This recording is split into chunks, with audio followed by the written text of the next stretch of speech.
Have you ever wondered why all our presidents seem to follow a similar pattern of behavior? Whether it's their penchant for golf, their love for fast food, or their seemingly insatiable desire to tweet, it's uncanny, isn't it? Now, we could chalk this up to mere coincidence or perhaps even the pressures of the job molding them into a particular mold. But what if there's more to it?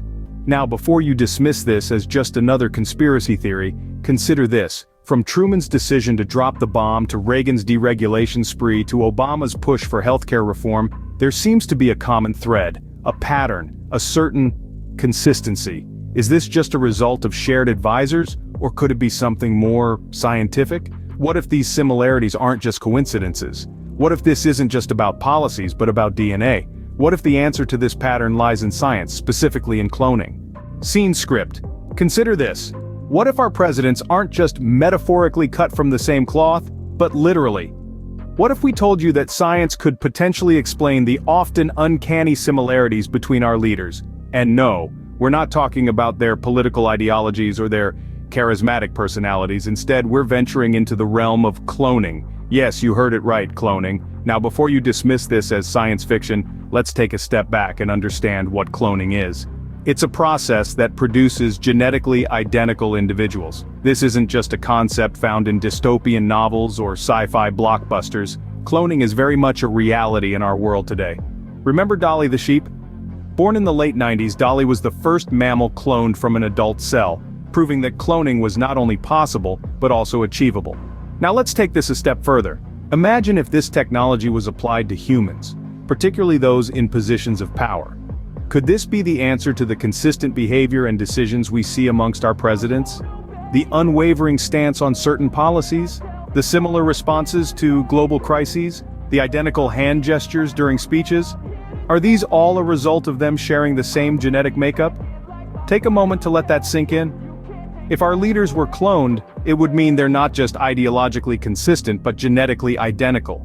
It would mean every decision, every move, every word spoken could be a result of a genetic blueprint, meticulously designed and replicated over generations of presidency. But why would anyone do this, you might ask? Well, isn't control the ultimate power? And what better way to exert control than by ensuring the most powerful person in the country, the president, is a predictable entity, a product of a well-tested and proven genetic code? Could this be the secret behind the uncanny similarity among our presidents? It's a thought-provoking question, isn't it? As we delve deeper into this theory, remember to keep an open mind, because sometimes, truth can be stranger than fiction. If presidents were clones, how would we go about proving it? Now that's a thought to chew on, isn't it? Let's dive into this hypothetical rabbit hole and connect some dots.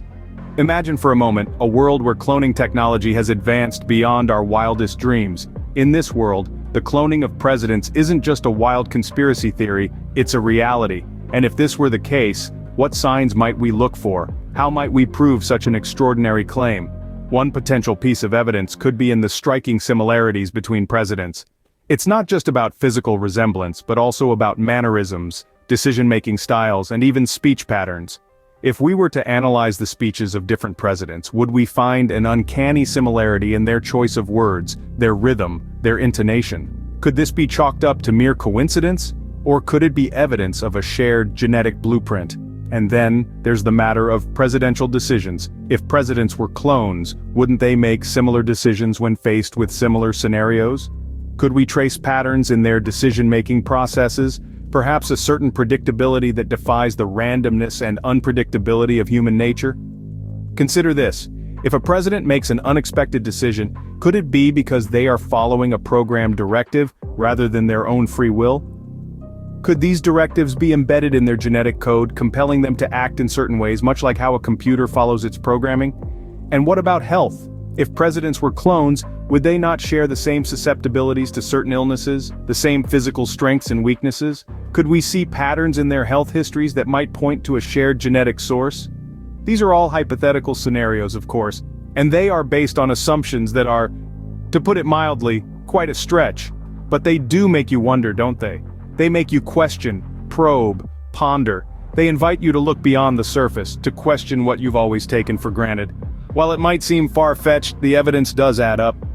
Now that we've laid out the evidence, let's delve deeper into this conspiracy.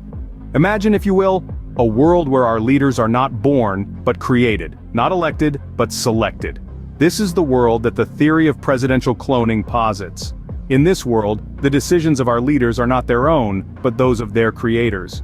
Their political stances, their speeches, their very personalities, all meticulously designed and programmed for a particular purpose. The implications are staggering. Consider the inexplicable political U-turns we've often witnessed. Could these be the result of a clone's programming being updated or altered? And what about the uncanny physical resemblance between different presidents across generations? Could this be a byproduct of the cloning process? But the implications go beyond politics. This theory challenges our understanding of free will and individuality. If our leaders are clones, what does this say about us? Are we truly unique individuals, or are we just products of our genes and environment? And what about morality and accountability? If a president, a clone, makes a decision that leads to suffering or loss, who is responsible? The clone or the creator, and who in this world can we trust? It's a chilling thought, but it's also a fascinating one. It forces us to question our assumptions about leadership, identity, and power. It makes us reconsider our place in the world and the nature of the world itself. Of course, this is all hypothetical. We're not saying that our presidents are definitely clones, but we are saying that the evidence suggests it's a possibility that deserves serious consideration. So, let's continue to question. Let's continue to explore. Because the truth, as they say, is often stranger than fiction. The implications are profound and far-reaching. So, is it possible that all our presidents are clones? That's the question we've been dancing around. The uncanny resemblances, the sudden leaps in scientific advancements, the intricate web of connections between presidents and cloning, it's all been leading to this moment, to this conclusion. Let's take a step back. We've uncovered some startling similarities between our presidents, physical, behavioral, even in their decision-making patterns. It's almost as if they were cut from the same cloth, or in this case, perhaps the same DNA strand. We delved into the science of cloning, an area of study that has seen remarkable progress in the past few decades. We learned that the technology to clone humans, at least theoretically, is already here. The question is, has it been used? And if so, to what end? We've connected the dots, tracing a potentially clandestine connection between our presidents and the world of cloning. We've delved into documents, scrutinized speeches, and analyzed actions, all in the pursuit of truth. But what is the verdict? Can we definitively say that our presidents are clones? The evidence is compelling, but it is circumstantial. We are dealing with a theory that, while intriguing, sits in the realm of conjecture. Science tells us it's possible. The similarities between our presidents suggest it could be true. But without concrete proof, we can only speculate. The implications of this theory are profound. It challenges our understanding of democracy, of identity, of what it truly means to lead a nation. If our presidents are clones, it suggests a level of manipulation and control that is both fascinating and terrifying.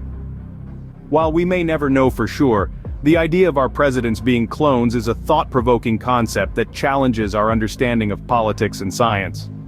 It invites us to question, to explore, to seek the truth. And in the end, isn't that what we should all be doing?